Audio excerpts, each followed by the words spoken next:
వెంకటేశాయ 2026 ఆంగ్ల సంవత్సరానికి మరియు శ్రీ పరాభవనామ సంవత్సరానికి ఉగాది శుభాకాంక్షలతో ఆంగ్ల సంవత్సరాది శుభాకాంక్షలతో సంవత్సర ఫలితాన్ని విశ్లేషించే ప్రయత్నము ప్రారంభం చేస్తా ఉన్నాను. ముఖ్యంగా ఈ సంవత్సరము పేరు పరాభవనామ సంవత్సరము. పరాభవము అంటే దాని అర్థం ఏమిటి అంటే, శాస్త్రము కానీ పండితులు కానీ వివిధ రంగాలలో మనకు తెలిసినటువంటి అర్థం ఏమిటంటే, గత చరిత్ర చూసుకుంటే భయంకరమైన అవమానముతో కూడిన ఓటమి అని శాస్త్ర ప్రామాణికము. దాని పేరు పరాభవనామ సంవత్సరము. సో మరి ఎవరెవరికి పరాభవము జరగబోతా ఉంది, ఎవరెవరికి అనుకూలంగా ఉండబోతుంది అనేటువంటి విశేషాలను తెలుసుకునే ప్రయత్నం చేద్దాం. సో ఈ సంవత్సరానికి రాజు గురువు, అలాగే ఈ సంవత్సరానికి అధిపతి అంటే ఇక్కడ రాజు కాదు, గుర్తుంచుకోండి. కమాండింగ్, ఎవరు కమాండ్ చేస్తూ ఉన్నారు అంటే కేతువు కమాండ్ చేస్తూ ఉన్నాడు. సో ఒకవైపు గురువు రాజుగా, ఒకవైపు కమాండర్ కేతువుగా 2026 సంవత్సరము పరాభవనామ సంవత్సరాన్ని మనము చూడబోతా ఉన్నాము. మరి ఈ సంవత్సరము ఎలాంటి పరిస్థితులు ఉండబోతా ఉన్నాయి అనేటువంటిది తెలుసుకునే ముందు, ఈ సంవత్సరములో గతములో 200 సంవత్సరాలలో జరగనటువంటి కొన్ని గ్రహాల సంయోగము, కొన్ని విచిత్రమైనటువంటి పరిస్థితులను ఈ సంవత్సరం మనం ఎదుర్కోబోతా ఉన్నాము. వాటి గురించి తెలుసుకునే ప్రయత్నం చేద్దాం. ముందుగా ఈ సంవత్సరము ఏప్రిల్ 10వ తేదీ నుండి జూలై వరకు కాల సర్ప యోగము ఉన్నది ఈ సంవత్సరము. ఇది ఫస్ట్ ప్రయారిటీ ఈ సంవత్సరము. రెండవది నవంబర్ నుండి డిసెంబర్ 31 వరకు సింహరాశిలో కుజస్తంభన యోగం ఏర్పడతా ఉన్నది. ఇది రెండవది. ఇంకా నెక్స్ట్ తీసుకుంటే సెప్టెంబర్ 19వ తేదీ నుండి అక్టోబర్ 31వ తేదీ వరకు కర్కాటక రాశిలో కుజ ప్లస్ గురువు కలయిక అనేటువంటిది కనిపిస్తూ ఉన్నది. సో అలాగే అన్నిటికంటే ముఖ్యము, ప్రతి సంవత్సరము మాత్రమే మారేటువంటి గురువు అతిచారములోకి వచ్చి 3 రాసుల మీద తన ప్రభావాన్ని చూపుతూ 3 రాసులలో ఉంటా ఉన్నాడు: మిథునం, కర్కాటకం, సింహం. సో ఇది మనం చూసుకున్నట్లయితే చాలా అరుదుగా, కొన్ని వందల సంవత్సరాలలో అరుదుగా సంభవించేటువంటి ఒక గ్రహాల యొక్క విచిత్రమైనటువంటి నడవడిక అని చెప్పవచ్చును. సో ఇప్పుడు నేను చెప్పినటువంటి అన్నీ కూడా ఈ సంవత్సరాన్ని ప్రభావితం చేయబోతా ఉన్నాయి. మరి ఏ విధంగా చేయబోతా ఉన్నాయి? సో ఈ గురువు అతిచారం ఏం చేస్తూ ఉంది, ఇప్పుడు నేను చెప్పినటువంటి కాలసర్ప యోగం ఏం చేస్తూ ఉంది, అలాగే గురువు కుజుడు కలయిక ఎలాంటి ఫలితాలకు దారితీయబోతా ఉంది. సో ఇవన్నీ కూడా మనం ఒకసారి గమనించినట్లయితే ఈ సంవత్సరానికి సంబంధించిన గ్రహచారము, గ్రహాల కాంబినేషను, సంచలనాలకు మారుపేరుగా ఉండేటువంటి అవకాశం ఉంది. ఈ సంవత్సరం ముఖ్యంగా ప్రజలలో ఆందోళన చాలా అధికంగా ఉండబోతా ఉంది. This is first. ఎందుకంటే గురువు కమాండ్ చేసేది గట్ని. గట్ అంటే మొత్తం గొంతు నుండి బొడ్డు వరకు వచ్చేటువంటి ఏదైతే ఇది ఉందో దీన్ని గట్ అంటాం మనం. సో దీన్ని కమాండ్ చేసేది గురువు. It is called anxiety disorder. So ఎవరికైతే ఎక్కువగా మానసికమైనటువంటి రిలీజ్లు ఉంటాయో, ఎక్కువగా వైబ్రేట్ అవుతాయో, వాళ్ళు యాంగ్జైటీ డిజార్డర్కు లోనవుతారు. మామూలుగా అయితే వేరే దేశాలలో ప్రతి చిన్న విషయానికి సైకియాట్రిక్ దగ్గరికి వెళ్తారు. బట్ మన దగ్గర దీన్ని యాంగ్జైటీ డిజార్డర్ అంటాం. It is caused neuro problem, నరాల సంబంధిత ప్రాబ్లం వల్ల, ఎక్కువగా ఆలోచించడం వల్ల వచ్చేటువంటిది. అలాగే ఈ సంవత్సరము స్లీప్ యాప్నియా ప్రాబ్లం ఎక్కువగా ఉండబోతా ఉంది జనాల్లో. అంటే నిద్ర లేమి అనేటువంటిది చాలా తీవ్రంగా ఉండబోతా ఉంది. అలాగే ఈ సంవత్సరము వివాహేతర సంబంధాలు చాలా ఎక్కువగా ఉంటాయి ఈ సంవత్సరం, గుర్తుంచుకోవాల్సింది. సో అలాగే ఈ సంవత్సరము ఆడపిల్లలకు ఆదాయం చాలా ఎక్కువగా ఉంటుంది. ఆదాయం ఎలా వస్తుంది అనేది పక్కన పెడితే ఆ క్వశ్చన్ మనం అడగకుండా మాట్లాడకుండా ఉండి ఓన్లీ అమ్మాయిల విషయాన్ని తీసుకుంటే ఆదాయం అనేది చాలా ఎక్కువగా ఉంటుంది. అలాగే ఈ సంవత్సరము ఇప్పుడు నేను చెప్పినట్లుగా ముఖ్యంగా ఆడవారి చేతిలో మరణించే మగవారి సంఖ్య ఈ సంవత్సరం ఎక్కువగా ఉంటుంది. గత సంవత్సరం నేను చెబితే చాలామంది నవ్వినారు. ఆడవారు కూడా క్రైమ్ రేట్లో మగవాళ్లను మించిపోతారు అని చెప్పిన దానికి చాలామంది చాలా విధాలుగా కామెంట్ చేసినారు. ఈ సంవత్సరం దాని తీవ్రత 100% పెరుగుతుంది. అంటే ఆడవారి చేతిలో మరణించే మగవారి సంఖ్య విపరీతంగా ఉంటుంది. అలాగే ముఖ్యంగా మానవ సంబంధాలు పూర్తిగా డబ్బు చుట్టూ తిరిగేటువంటిది ఈ సంవత్సరం ఉంటుంది.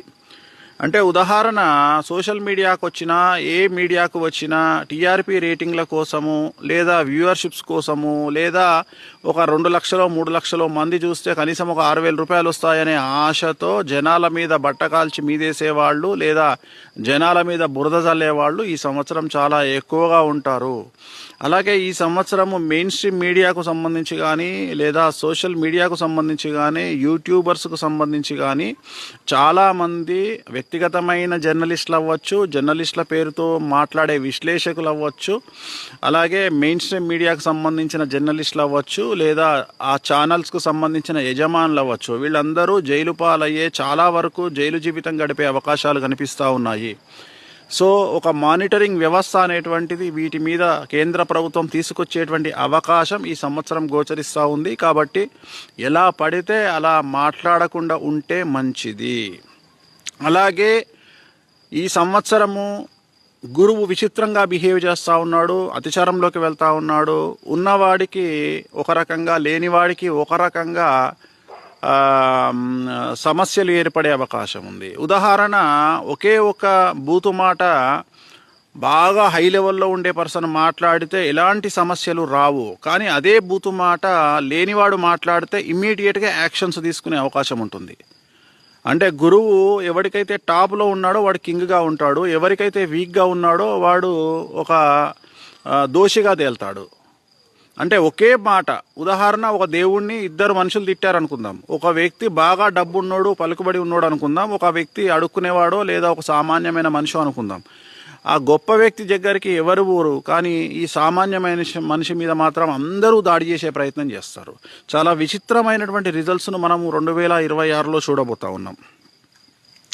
అలాగే ఈ సంవత్సరము మనము గురువు వల్ల బ్రతికేటువంటి వారు, అంటే పిఆర్, ఎవరికైతే పబ్లిక్ రిలేషన్తో అలాగే వశీకరణంతో సంబంధం ఉంటుందో, అంటే ఉదాహరణ సెలబ్రిటీస్ అవ్వచ్చు, సినిమా ఇండస్ట్రీ వాళ్ళు అవ్వచ్చు, రాజకీయ నాయకులు అవ్వచ్చు, ఎంటర్ప్రెన్యూర్ అవ్వచ్చు, వ్యాపార సంబంధాలు నిర్వహించే వాళ్ళు అవ్వచ్చు, ఫ్యాక్టరీ ఓనర్స్ అవ్వచ్చు, వీళ్ళందరికీ ఈ సంవత్సరం సమస్యలు ఉండబోతా ఉన్నాయి. ఈ సంవత్సరము చాలా వరకు 100కు 90% మంది ఏదో ఒక రకమైన సమస్యను ఎదుర్కోబోతా ఉన్నారు.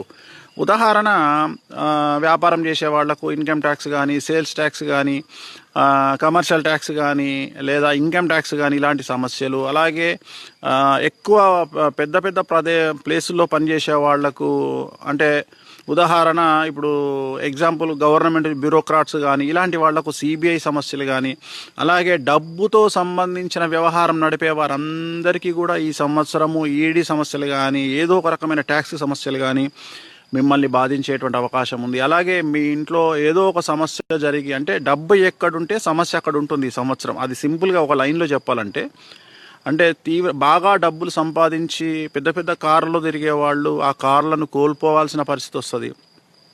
It is related to some రాశి. అంటే ఎవరికి పడితే వాళ్ళకి జరుగుతుంది, అందరికీ జరగదు. ఉదాహరణ, ఒక తులారాశి, ఒక మీన రాశి, ఒక మేష రాశి, ఒక కర్కాటక రాశి, ఒక సింహరాశి, ఒక తులారాశి. సో ఇలాంటి వాళ్లకు, ఎవరైతే డబ్బుతో ఉంటారో వాళ్లకు ఈ సమస్యలు ఏర్పడే అవకాశం కనిపిస్తూ ఉంది. సో వాళ్ళు జాగ్రత్తగా ఉండాల్సినటువంటి అవసరం ఉంటుంది. అలాగే ఈ సంవత్సరము ముఖ్యంగా కేతువు కమాండ్ చేస్తూ ఉన్నాడు కాబట్టి, రాజు కాదు, కేతువు కమాండ్ చేస్తూ ఉన్నాడు కాబట్టి లోయ ప్రాంతాలలో సమస్యలు అధికంగా ఉండే అవకాశం ఉంది. ఫస్ట్ గుర్తుంచుకోండి, ఎక్కడ లోయలు కానీ ఎత్తైన ప్రదేశాలు కానీ ఈ రెండు ఒక దగ్గర ఉంటాయి జనరల్గా. ఉదాహరణ, కాశ్మీర్ తీసుకున్నా, లేదా సుందరమైనటువంటి ప్రదేశాలు తీసుకున్నా, అటు స్విట్జర్లాండ్ కానీ, సో మీరు పెద్ద పెద్ద ప్రదేశాలు, భారతదేశంలో అయితే కాశ్మీర్ తీసుకున్నా, సో ఎక్కడైతే లోయలు ఉంటాయో, ఎక్కడైతే నదీ పరివాహక ప్రాంతాలు ఉంటాయో ఆ ప్రాంతాలలో, లేదా పెద్ద పెద్ద కొండ ప్రదేశాల్లో కానీ ఈ సంవత్సరం టూరిస్టులకు సంబంధించినటువంటి పెను సంచలనాలు ఉండడము, అనుకోకుండా కొన్ని సమస్యలు రావడము, లేదా అక్కడ తీవ్రవాద చర్యలు ఉండడము, దానివల్ల చాలామంది జన నష్టం, ఆస్తి నష్టం ఉండేటువంటి అవకాశాలు కనిపిస్తూ ఉన్నాయి. అదేవిధంగా ఈ సంవత్సరం ఉత్తర భారతదేశానికి సంబంధించిన కొన్ని దేవాలయాలలో తొక్కిసలాట కానీ, ఏదైనా ఒక సంఘటన జరిగి జననష్టం జరిగేటువంటి అవకాశాలు కనిపిస్తూ ఉన్నాయి. అలాగే తెలుగు రాష్ట్రాలకు సంబంధించి దేవాదాయ శాఖలో పెను సంచలనాలు, పెను మార్పులు ఈ సంవత్సరం కనిపిస్తూ ఉన్నాయి. దేవాదాయ శాఖ ప్రక్షాళన వైపు వెళ్ళడము లేదా సంచలనమైన నిర్ణయాలు ప్రభుత్వం తీసుకోవచ్చు. ఇలాంటి సంఘటనలు ఈ సంవత్సరం తెలుగు రాష్ట్రాల్లో జరిగేటువంటి అవకాశం కనిపిస్తూ ఉంది. అలాగే ఈ సంవత్సరము అగ్ని ప్రమాదాలు, పడవ ప్రమాదాలు, విమాన ప్రమాదాలు తక్కువగా ఉంటాయి. ఒకటి రెండు ఉండొచ్చు, ఉండకపోవచ్చు. బట్ ఎక్కువగా ఉండేవి అగ్ని ప్రమాదాలు, అది కూడా అగ్ని పర్వతాలు బద్దలవ్వడము, తర్వాత అగ్ని ప్రమాదాలు, బస్సు ప్రమాదాలు ఈ సంవత్సరము ఎక్కువగా ఉండబోతా ఉన్నాయి. 2025తో కంపేర్ చేస్తే ఇంకా తీవ్రంగా బస్సు ప్రమాదాలు జరిగే అవకాశం కనిపిస్తూ ఉంది. అది అగ్ని ప్రమాదాలు అవ్వచ్చు లేదా వాహన ప్రమాదాలు అవ్వచ్చు. సో చాలా జాగ్రత్తగా ఉండాల్సినటువంటి పరిస్థితి గోచరిస్తూ ఉంది. సో దీని మీద ఆర్టీఏ కానీ రవాణా శాఖ కానీ తగు జాగ్రత్తలు తీసుకోవడం వల్ల చాలామంది ప్రాణాలు కాపాడిన వాళ్ళుగా ఉంటారు. అలాగే ఈ సంవత్సరము ఎన్నికలు జరిగేటువంటి రాష్ట్రాలలో ఏదైతే అధికారంలో ఉన్న పార్టీలు ఉన్నాయో అవి ఓడిపోయే అవకాశం ఉంది. సో అపోజిషన్ గెలిచే అవకాశం ఉంది, అధికార పార్టీలు ఓడిపోయే అవకాశం, ఓటమి పాలయ్యేటువంటి అవకాశం ఉంది. అలాగే ఆగ్నేయ తూర్పు దేశాలలో భూకంప ప్రమాదాలు ఉంటాయి ఈ సంవత్సరము. ఆగ్నేయ తూర్పు దేశాలు రిపీట్ చేస్తూ ఉన్నా రిక్టర్ స్కేల్ మీద 6.5 దాటేటువంటి అవకాశం కనిపిస్తూ ఉంది. సో దీనివల్ల జన నష్టము మరియు ఆస్తి నష్టము ఏర్పడేటువంటి అవకాశం కనిపిస్తూ ఉంది. అలాగే పశ్చిమ ఆసియా దేశాల్లో యుద్ధ వాతావరణం ఏర్పడే అవకాశం ఉంది, యుద్ధాలు జరిగే అవకాశం కూడా ఉంది, ప్రాణ నష్టము అలాంటివి కనిపిస్తూ ఉన్నాయి. ఇక మన దగ్గరికి వస్తే తూర్పు ఈశాన్య రాష్ట్రాలకు సంబంధించి భారతదేశంలో అల్లర్లు జరిగే అవకాశం ఉంది, కర్ఫ్యూ కూడా విధించే అవకాశం కనిపిస్తూ ఉంది.